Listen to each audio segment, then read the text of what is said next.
Hello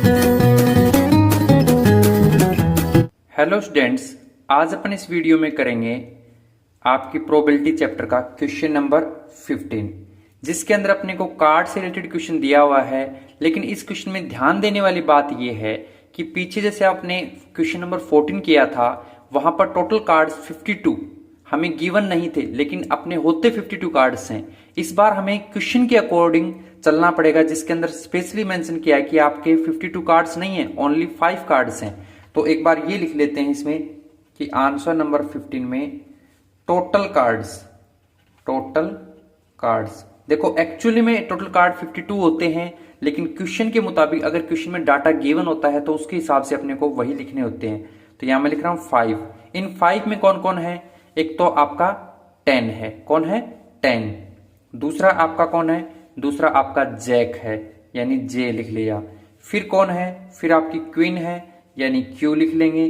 फिर आपका king है, यानी के लिख लेते हैं। और फिर आपका एक एस भी है।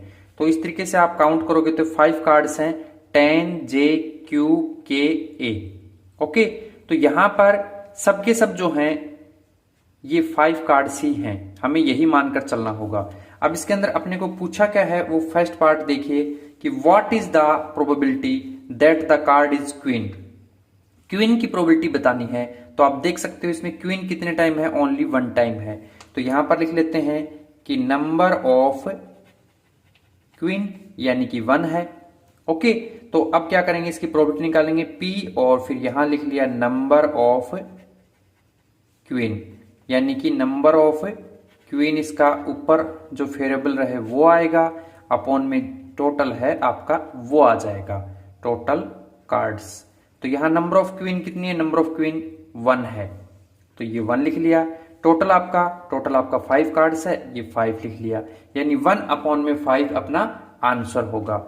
नाउ सेकंड केस जो है उसको भी थोड़ा ध्यान से करना पड़ेगा। सेकंड केस में अपने को इन्होंने कहा है क्या कि if the queen is drawn, यानी आपने क्वीन निकाली, यानी कि इस कंडीशन को अपन यहां पे मेंशन कर देते हैं कि इफ द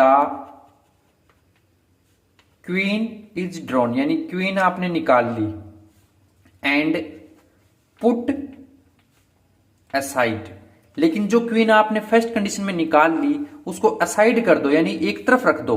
तो ऐसे में अपनी जो प्रोबेबिलिटी है उसमें जो टोटल कार्ड्स दिए थे वो चेंज हो जाएंगे, क्योंकि क्वीन जो निकलेगी उसको एक साइड में रखना है। तो यहां पर कितने लिखेंगे कि टोटल कार्ड्स हैं वो चेंज हो जाएंगे। पहले कितने थे? पहले हमारे 5 कार्ड्स थे, अब कितने हो जाएंगे? इस क्वीन को असाइड करने की वजह से 4 हो जाएंगे। और वो 4 कौन कौन होंगे? दैट इज बता सकते हैं कि एक तो अपना 10 होगा, ठीक है जी, एक अपना जैक होगा, ठीक है जी, फिर क्वीन नहीं, इसको तो अपने साइड में रख दिया, ये नहीं लिखेंगे, तो कौन होगा?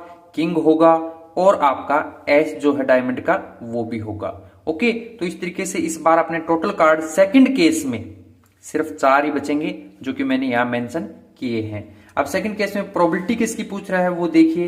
ये कह रहा है कि सेकंड कार्ड पिक किया, इसमें एस की प्रोबेबिलिटी बताइए। किसकी? एस की। तो ए पार्ट में लिख देते हैं नंबर ऑफ एस। तो कितने हैं नंबर ऑफ एस देखोगे तो सेकंड केस में 1 है, 1 लिख दिया। फिर फॉर्मूला लिख लिया, यानी प्रोबेबिलिटी जो है वो लेंगे प्रोबेबिलिटी, और नंबर ऑफ एस अपने को इसकी प्रोबेबिलिटी निकालनी है, इक्वल टू में नंबर ऑफ एस और अपॉन में टोटल कार्ड्स। तो नंबर ऑफ एस आप बता रहे हो 1 है, और टोटल कार्ड देखो स्टार्टिंग में अपने पास क्वेश्चन में 5 थे, लेकिन सेकंड केस के मुताबिक टोटल अपन 4 ही लेकर चलेंगे। तो यहां आ जाएगा 4, और यही आपका आंसर होगा 1 अपॉन में 4। बी पार्ट में बोल रहा है आप क्वीन की भी प्रोबेबिलिटी निकालिए, यानी क्वीन के लिए बोल रहा है तो लिखेंगे कि नंबर ऑफ क्वीन। तो ध्यान दीजिए फर्स्ट केस के मुताबिक क्वीन 1 थी, लेकिन यहां पर क्वीन मिसिंग है क्योंकि अपन ने उसको साइड में रख दिया ड्रॉ करने के बाद, इसलिए नंबर ऑफ क्वीन रहेगी आपकी 0। तो प्रोबेबिलिटी निकाल देंगे P, और फिर ये नंबर ऑफ क्वीन, और फॉर्मूला बन जाएगा आपका नंबर ऑफ क्वीन अपॉन में टोटल कार्ड्स।